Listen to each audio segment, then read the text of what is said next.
사도신경으로 신앙 고백하시겠습니다.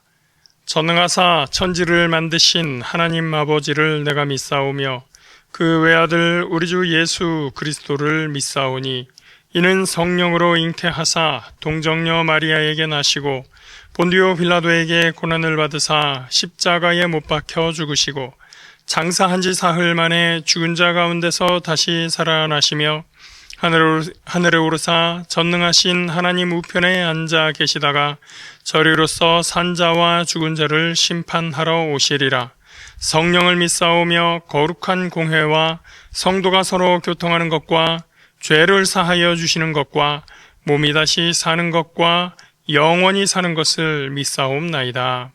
아멘. 함께 보실 말씀 시편 37편 4절에서 9절 말씀입니다. 구약 828면에 있습니다.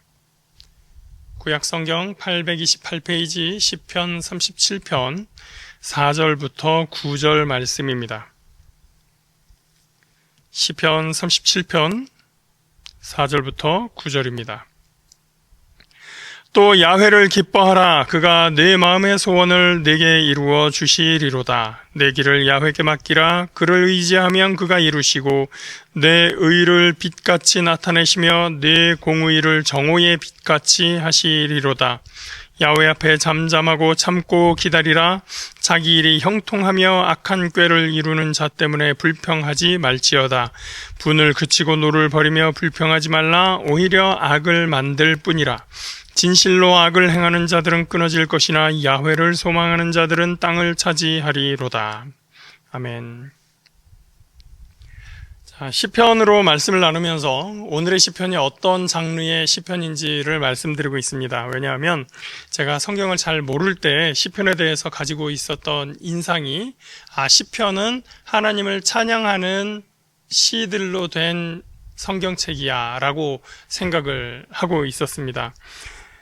그런데 시편을 공부해 보니까 각 시편마다 하나님을 찬양하는 내용이 나올 수는 있는데 그 맥락이 다양하기도 하고 또 각 시편의 전체적인 지향점이 다르다는 것을 알게 되었습니다.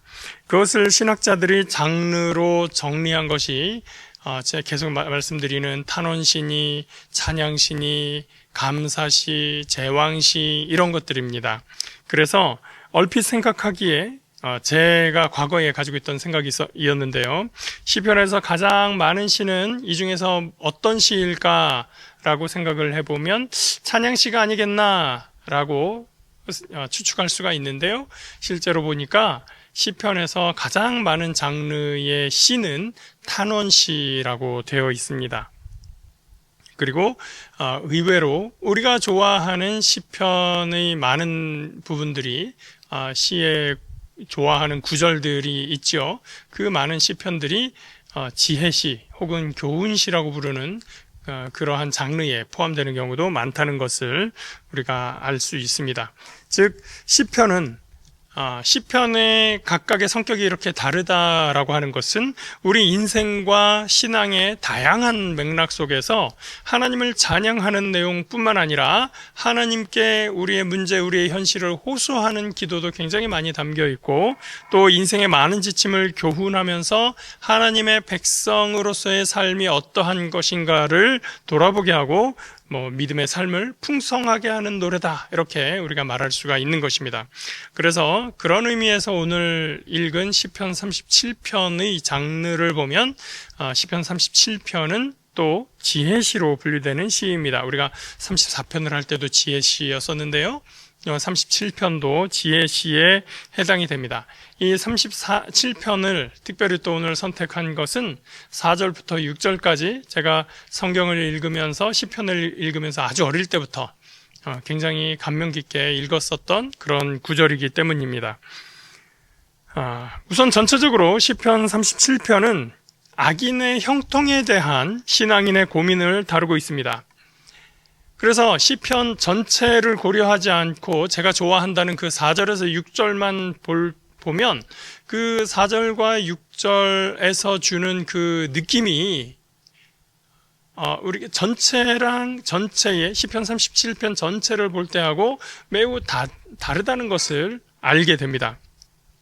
그래서 이 4절에서 6절이 제가 아주 좋아하는 구절이기는 하지만 이 부분이 전후 맥락 속에서 갖는 의미가 더욱 중요하다. 그렇기 때문에 우리가 성경을 읽을 때 그 어떤 한 구절이, 어떤 한 대목이 전후 맥락 속에서 어떤 의미로 사용되고 있는가라는 것을 파악하는 것이 성경에서는 매우 중요하다라는 것을 우리가 꼭 기억을 해야 됩니다.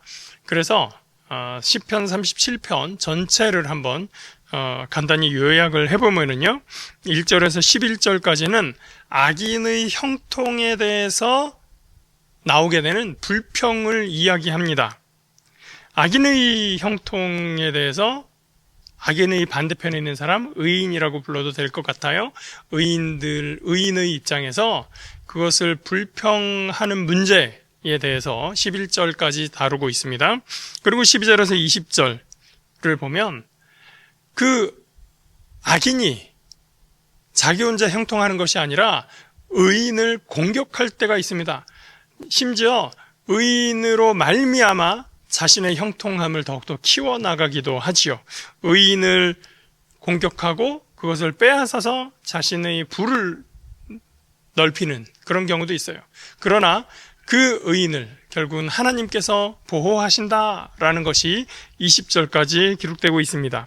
그래서 21절에서 29절은 그러한 의인이 받는 축복의 삶, 은혜로운 삶에 대해서 노래하고요.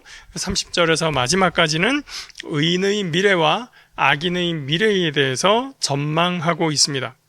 자, 과연 그러한지 또 우리 신앙인들에게 이 시편 37편은 우리에게 어떤 것을 교훈하고 있는지 본문을 보면서 가볍게 살펴보도록 하겠습니다. 먼저 시작부터 보면 아주 단호하게 주제를 제시합니다. 1절, 2절입니다. 악을 행하는 자들 때문에 불평하지 말며 불의를 행하는 자들을 시기하지 말지어다. 그들은 풀과 같이 속히 뱀을 당할 것이며 푸른 채소같이 쇠잔할 것임이로다. 몇 년 전에요, 제가 의롭다고 생각하는 어떤 사람이 있었는데 그 사람이 너무 억울한 일을 당하고 또 저 사람은 참 나쁜 일을 했다라고 하는 사람이 너무 잘 되는 것을 보았습니다. 그 결과를 보고 제가 너무 상심하면서 그날 일기처럼 쓴 글이 있습니다. 그래, 우리가 천국에 살고 있는 것은 아니니까. 우리는 악한 일을 한 사람이 잘 되는 일을 볼 때가 종종 있습니다. 그러면 흔히 왜 저런 사람이 잘 되는지 답답하고 불만이 생겨나기도 합니다. 정확하게 1절이 묘사하는 상황이 그런 겁니다. 이런 현실을 불평하고 그들을 시기하며 그들이 잘못되기를 기원합니다. 시인은 그렇게 하지 말라고 권합니다. 왜냐하면 그들이 풀과 같이 속히 배임을 당할 것이고 푸른 채소같이 빠르게 쇠잔하기 때문이라고 말합니다. 시인의 말을 조금만 더 들어봅니다. 3절입니다. 야훼를 의뢰하고 선을 행하라. 땅이 머무는 동안 그의 성실을 먹을거리로 삼을지어다. 또 야훼를 기뻐하라. 그가 내 마음의 소원을 내게 이루어 주시리로다. 악인들의 형통에 대해서 불평한다는 것은 의로움이 승리하는 것을 믿지 않는다는 것입니다. 그리고 그 말은 결국 하나님께서 일하시는 것도 믿지 않겠다는 말이 됩니다. 시인은 야훼를 의뢰하도록 권면합니다. 의뢰한다는 것은 믿고 맡긴다는 것이죠. 또 땅에 머무는 동안, 즉 살아있는 동안 그의 성실로, 하나님의 성실로 먹을거리를 삼아라 라고 이야기합니다. 먹을거리는 어떤 것입니까? 매일 우리에게 공급되어야 하는 것, 우리에게 매일매일 필요한 것입니다. 하나님의 성실함을 우리의 먹을거리로 삼아라. 하나님이 우리를 위해서 일할 것이라는 것을 분명히 믿고 매일매일 우리가 되새기라라고 하는 것입니다. 하나님을 향한 믿음을 잃지 말라라고 하는 당부인 것이죠. 악인에게 불평하는 대신에 우리가 할 일은 우리가 하나님을 기뻐하는 일입니다. 제가 기도하다 보면 오랜 습관 때문에 하나님, 우리가 하나님을 기쁘시게 해주세요 라고 기도를 하는데, 더 중요한 것은 우리가 하나님을 기뻐하는 일입니다. 하나님을 기쁘시게 하려고 하다 보면은 내 하는 일이 이게 하나님 보시기에 기쁜가 아닌가 라고 하면서 자꾸 우리를 율법주의적으로 묶어둘 수가 있습니다. 그런데 우리가 하나님을 기뻐한다면 하나님이 기쁘기 때문에, 하나님이 나와 함께 하심이 그 자체가 기쁘고 감사하기 때문에 우리가 나의 할 일을 율법적으로, 의무적으로 뭔가를 고르고 하지 않게 되는 것이죠. 그래서 중요한 것은 무엇입니까? 하나님을 기뻐하는 일입니다. 악인에 대해서 불평하는 대신에 우리가 할 일은 우리 하나님을 기뻐하는 일입니다. 주님께서 우리의 마음의 소원을 들어주시고 이루어 주실 것입니다. 하나님을 의지하는 것, 하나님을 믿고 우리의 삶을 맡기는 것이 지혜의 교훈입니다. 시편 37편이 지혜시인 이유입니다. 5절 6절에서 이것이 더욱 풍부해집니다. 5절입니다. 내 길을 야훼께 맡기라. 그를 의지하면 그가 이루시고 내 의를 빛같이 나타내시며 내 공의를 정오의 빛같이 하시리로다. 여러분, 하나님께 우리의 길을 맡기고 계십니까? 하나님을 의지하고 계십니까? 진실로 하나님을 의지하고 또 하나님을 의지하는 만큼 하나님의 뜻대로 살고 있다면 하나님께서 우리의 의로움을 빛내십니다. 그것이 우리에게 축복이 되는 것입니다. 때로는 악인이 의인을 공격하는 일도 있습니다. 그러나 그 일에는 하나님의 보응이 있습니다. 11절, 12절. 악인이 의인치기를 꾀하고 그를 향하여 그의 일을 가는도다. 그러나 주께서 그를 비웃으시리니 그의 날이 다가옴을 보심이로다. 악인이 칼을 빼고 활을 당겨 가난하고 궁핍한 자를 엎드려뜨리며 행위가 정직한 자를 죽이고자 하나 그들의 칼은 오히려 그들의 양심을 찌르고 그들의 활은 부러지리로다. 악인이 잘 되는 것은 한때입니다. 결국 악은 심판을 받습니다. 하나님이 정의로우시기 때문입니다. 그렇기 때문에 세상 모두가 악을 행한다는 이유로 우리도 악에 동참할 이유가 전혀 없습니다. 10년 지나서 30년 지나서 50년 지나서 결국은 진실이 드러나고 거짓이 밝혀지게 될 것입니다. 그때 누가 악한 일을 했는지 나쁜 일을 했는지 산타 할아버지가 아는 것이 아니고요, 하나님이 그 모든 것을 아시고 그리고 진리가 드러날 때 모든 사람이 알게 될 것입니다. 우리나라에 이런 말이 있다고 해요. 친일을 하면 3대가 부자가 되고 독립운동을 하면 3대가 거짓골을 모면한다. 잘못된 사회입니다. 그런데 누군가 친일을 했다고 하면 역사에 그의 친일의 행적이 남게 되죠. 그래서 우리는 스스로 끊임없이 우리를 향해서, 자신을 향해서 질문을 해야 됩니다. 악을 행하여 부자가 되는 길과 차라리 덜 부유하더라도 하나님의 뜻을 따르는 길이 있다면 어느 것을 택할 것인가? 부정한 방법으로 부자가 되는 것은 명예로울 수 없습니다. 하나님을 알지 못하는 사람들은 그런 부정한 방법으로라도 부유하기를 원할지 모릅니다. 그러나 참된 믿음의 삶을 따르는 성도들은 결코 불의한 길에 서지 않습니다. 왜냐하면 하나님께서 그 길을 알고 계시기 때문입니다. 하나님께서 그 백성을 기억하십니다. 의인의 삶은 어떤 삶일까요? 23절입니다. 야훼께서 사람의 걸음을 정하시고 그의 길을 기뻐하시나니 그는 넘어지나 아주 엎드러지지 아니함은 야훼께서 그의 손으로 붙드심이로다. 어릴 때 이 부분을 가사로 한 노래를 많이 불렀었는데 기억하시는 분이 있는지 모르겠습니다. 우리가 세상을 살면서 넘어질 수는 있지만 완전히 엎드러질 수는 없다라고 하는 노래입니다. 완전히 무너져 내리지 않는다는 말입니다. 하나님께서 그 손으로 저와 여러분을 붙들어 주십니다. 35절을 봅니다. 내가 악인의 큰 세력을 본즉 그 본래의 땅에 서 있는 나무 잎이 무성함과 같으나, 악인의 세력이 잎이 무성한 나무 같다라고 하는 것은 그 풍성함, 그 부유함, 그리고 튼튼함, 경고함 같은 이미지를 우리에게 떠올리게 합니다. 마치 시편 1편에 있는 복 있는 사람의 모습이 이 악인의 모습인 것 같이 묘사되고 있습니다. 그러나 악인의 형통은 오래가지 못합니다. 36절입니다. 내가 지나갈 때에 그는 없어졌나니 내가 찾아도 발견하지 못하였도다.